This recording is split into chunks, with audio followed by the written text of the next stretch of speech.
Visakha steel plant పై కేంద్ర మంత్రి శ్రీనివాస వర్మ కీలక వ్యాఖ్యలు చేశారు.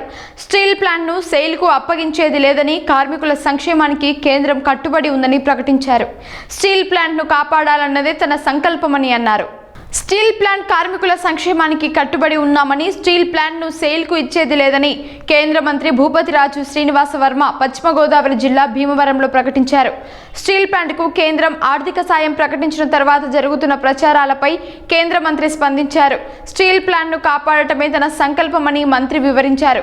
తీవ్ర ఆర్థికపరమైన నష్టాలతో ఉన్న విశాఖ స్టీల్ ప్లాంట్ పునరుద్ధరణకు కేంద్రం భారీగా ప్యాకేజీ ఇచ్చిందని, 11,440 కోట్ల ఆర్థిక ప్యాకేజీ ప్రకటిస్తే అందులో 10,300 కోట్లు క్యాపిటల్ షేర్స్ కింద 1,140 కోట్లు వర్కింగ్ క్యాపిటల్ కు కేటాయించినట్టు చెప్పారు. ప్రైవేటీకరణ నుండి విశాఖ స్టీల్ ప్లాంట్ ను మినహాయించి ఆంధ్రుల సెంటిమెంట్ కాపాడేందుకు కేంద్ర ప్యాకేజీ ప్రకటించినట్టు వివరించారు. ఏపీ చరిత్రలో పరిశ్రమను కాపాడేందుకు ఇచ్చిన అతిపెద్ద ప్యాకేజీ అని వివరించారు. కేంద్ర మంత్రుల మీద ఒత్తిడి తెచ్చి సాధించే అవకాశం కలిగించినందుకు ఆంధ్రుడిగా గర్విస్తున్నట్టు చెప్పారు.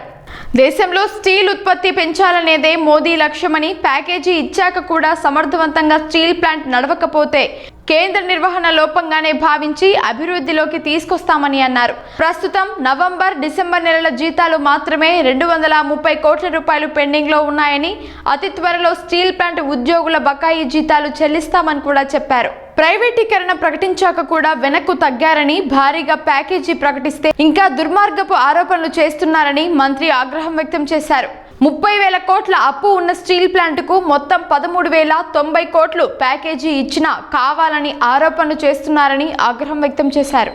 రాయబరేలీలో అనవసర పెట్టుబడులు పెట్టి 2,100 కోట్ల గత ప్రభుత్వం నష్టం చేయడం వల్లే స్టీల్ ప్లాంట్ కు నష్టాలు వచ్చాయని అన్నారు.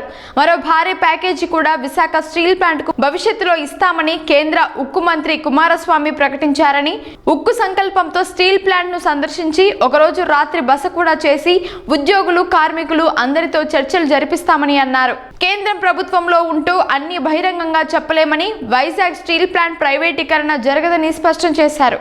సెయిల్లో స్టీల్ ప్లాంట్ విలీనం చేయడం అనేది జరగదు. స్టీల్ మంత్రిగా నేను చెప్తున్నానని వివరించారు. నష్టాల్లో ఉన్న కంపెనీను సెయిల్ వారు విలీనం చేయమని అభ్యంతరం వ్యక్తం చేశారని, నష్టాల నుండి బయటకు తీసుకొచ్చాక మేనేజ్మెంట్ అప్పగించమని సెయిల్ చెప్పిందని అన్నారు.